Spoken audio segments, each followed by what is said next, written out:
Il est 7 h du matin. Vous allez apprendre en 25 jours les concepts de base qui vont vous permettre de passer de 0 à « je peux commencer à produire des trucs ».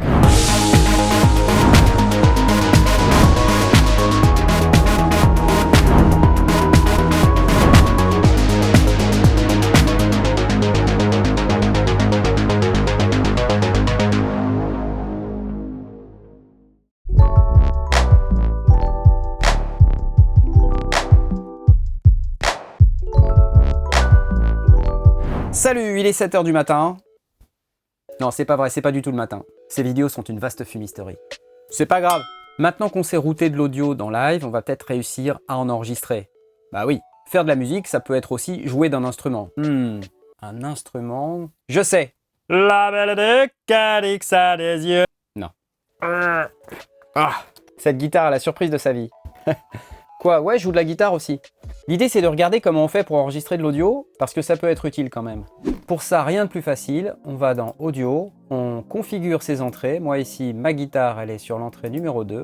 Et puis ensuite, on peut mettre la piste en enregistrement, comme ça. C'est parti.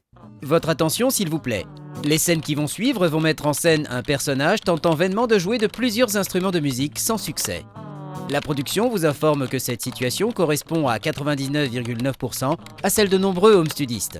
Merci de ne pas nous haïr dans les commentaires. Bien cordialement.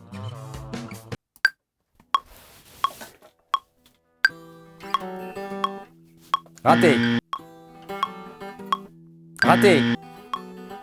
Raté. Oh là là, ça fait longtemps que j'ai pas joué de guitare. Il y a une bien meilleure méthode que ça. Je vais vous montrer. En anglais, ça s'appelle du comping. L'assemblage. Allez, on regarde ce que c'est. Pour ça, il faut passer en mode arrangement, comme ça. Là, je vais enlever cette piste MIDI, j'en ai plus besoin. Je vais cliquer bouton droit ici. Et là, je vais aller chercher afficher ligne de prise. Je vais créer une boucle de 5 mesures ici, en partant de la mesure 1 à la mesure 6. Je vais mettre en boucle. Et puis, je vais y aller.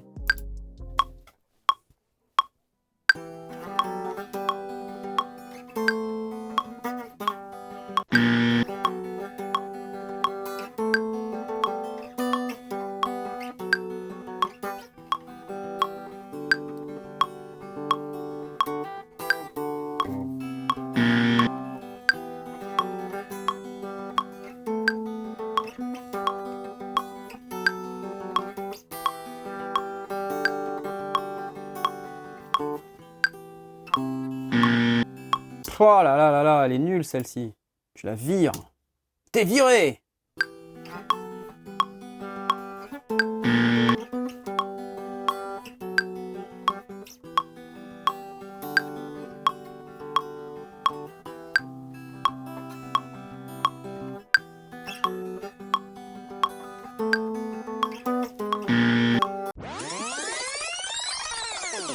Rangez-moi cet instrument de torture! Le principe de l'assemblage, c'est qu'on peut assembler la meilleure prise avec toutes mes lignes de prise. Écoute ça.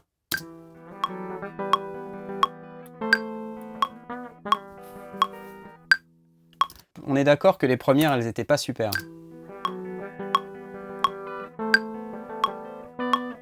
Ah, ça c'était pas mal. À peu près jusqu'ici, c'était pas mal. Regarde. Donc ça, je le garde. On va écouter à peu près à partir de là. J'appuie sur Enter.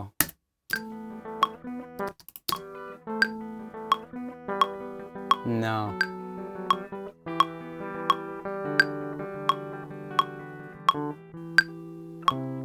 Ça, c'était pas mal. Jusqu'ici. Non? Ok, attends. Fais-moi voir ça, là, ici.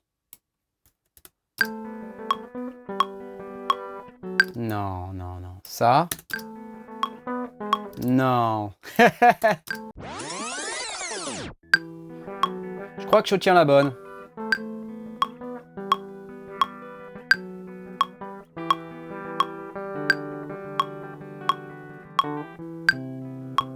Ok, je peux enlever mes lignes de prise. Et ça y est, j'ai ma prise définitive. Elle est là. Je peux la consolider si j'ai envie. Oup. Et voilà. Ça y est, j'ai un fichier audio consolidé. Et maintenant, ce fichier audio, je peux même l'éditer.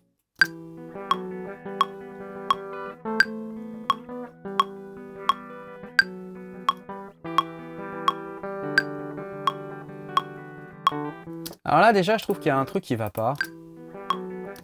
Ici. Ici, là. Oh, pop, pop, pop, pop.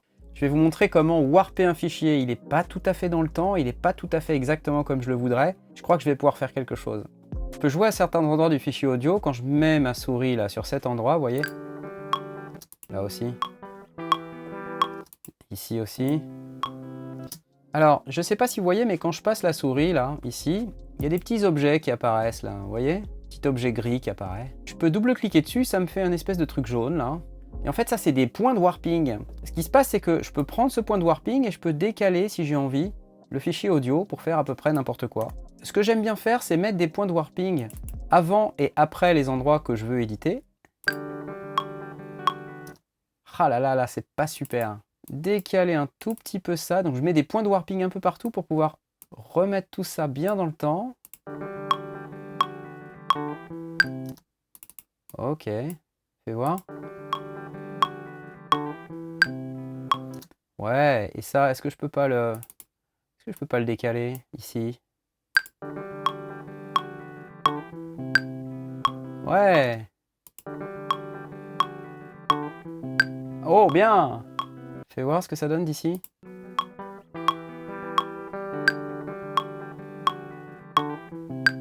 Pas mal, non?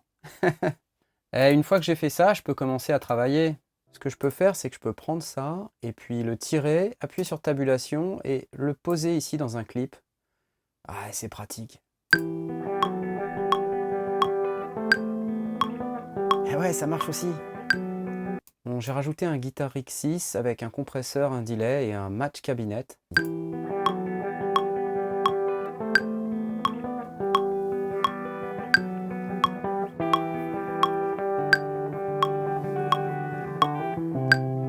C'est pas super carré, mais dans ma prod, ça s'entendra pas, vous allez voir. Ouais, je sais, je suis un escroc. C'est pas grave.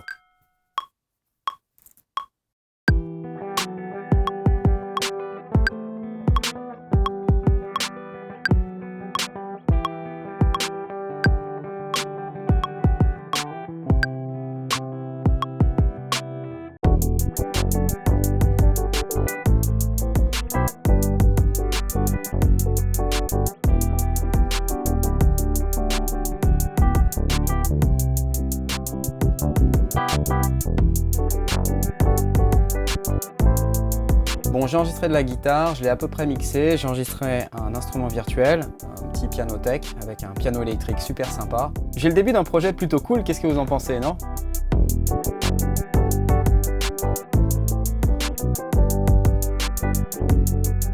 Quand vous créez plusieurs fichiers audio, que vous repartez de templates ou de fichiers existants, il se peut que Ableton Live enregistre les fichiers audio dans des endroits que vous ne voulez pas. Et ensuite, quand vous allez récupérer les dossiers qui contiennent vos projets, vous n'avez pas forcément tous les samples qui vont venir avec votre projet. Donc très très important ce que je vais vous dire. Attention, roulement de tambour, très important, très important. Fichier, réunir et sauvegarder. Là, il nous demande qu'est-ce qu'on veut réunir ou sauvegarder? Les fichiers d'ailleurs. Les fichiers d'autres projets, les fichiers de la bibliothèque utilisateur ou les fichiers de pack d'origine. Moi, je vais faire OK là-dessus. Et là, je suis sûr que tous les fichiers audio que j'aurai utilisés dans mon projet seront à l'intérieur du dossier projet. Et c'est hyper capital, hyper important parce que le nombre de fois où on se retrouve avec un fichier projet où il n'y a pas les fichiers audio et c'est foutu, c'est terminé, ils sont ailleurs, ils sont perdus, on les a effacés, c'est atroce. Enfin voilà, vous avez compris quoi. Voilà, c'était tout pour aujourd'hui. Rendez-vous demain à 7 h du matin pour une nouvelle découverte sur Ableton Live.